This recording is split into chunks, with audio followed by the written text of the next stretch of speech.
Welcome to Starship TV. Johnny Appleseed, Biography and Early Life. Johnny Appleseed was the nickname of John Chapman, an American pioneer nurseryman, who became a folk hero due to his extensive efforts to plant apple trees across the American frontier. He was born on September 26, 1774, in Leominster, Massachusetts, during the early years of the newly independent United States. John grew up during a time of westward expansion.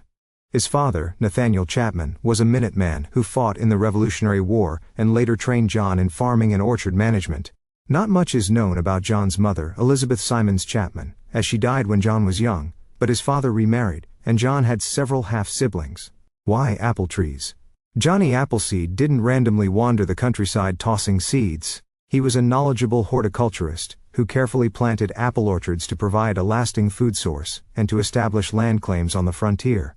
At the time, apple cider was a common beverage and safer to drink than water, making apples essential to American settlers. The apple varieties he planted were primarily used for cider, not eating. Apples grown from seed typically produce bitter, sour fruit, but settlers could graft more desirable varieties onto the trees he planted. Under the Homestead Act-like laws of the Northwest Territory, modern-day Ohio, Indiana, and Illinois, planting a certain number of trees was a way to legally claim land. By establishing orchards, Chapman could claim land and later sell the nurseries or leave them for others. His mission and lifestyle. John Chapman was a devout follower of the Swedenborgian Church, the Church of the New Jerusalem, which preached harmony with nature and simplicity. He lived as a vegetarian, wore simple clothing, often barefoot, and practiced non-violence, earning him respect and admiration from Native American tribes and settlers alike. He was known for carrying a Bible, wearing a tin pot on his head, though this may be more folklore than fact, and sleeping outdoors even in harsh weather. His gentle spirit and deep spiritual beliefs helped him gain trust across cultural lines. Where he traveled and planted. Johnny Appleseed spent decades traveling throughout Pennsylvania, Ohio, Indiana, and Illinois planting apple orchards and nurseries along the way.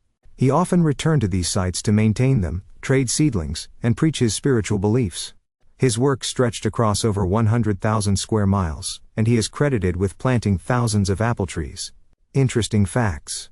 Chapman never married, and was considered somewhat of a mystic. He was known to befriend wild animals, and stories were told of him nursing injured creatures back to health. Many of his apple varieties were used for cider, not eating, which played a significant role in frontier life. His work preserved apple genetics and biodiversity, long before the concept was common. Mark Twain and later authors helped to mythologize Johnny Appleseed as a purely whimsical figure, though he was a real and practical man. Prohibition laws in the 20th century led to the destruction of many of the cider orchards he planted, as cider apples were associated with alcohol. Death and burial.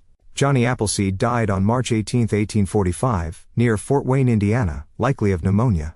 His grave is located in Johnny Appleseed Park in Fort Wayne, though there is some debate about the exact location. The site is marked and maintained in his honor. You're watching Starship TV.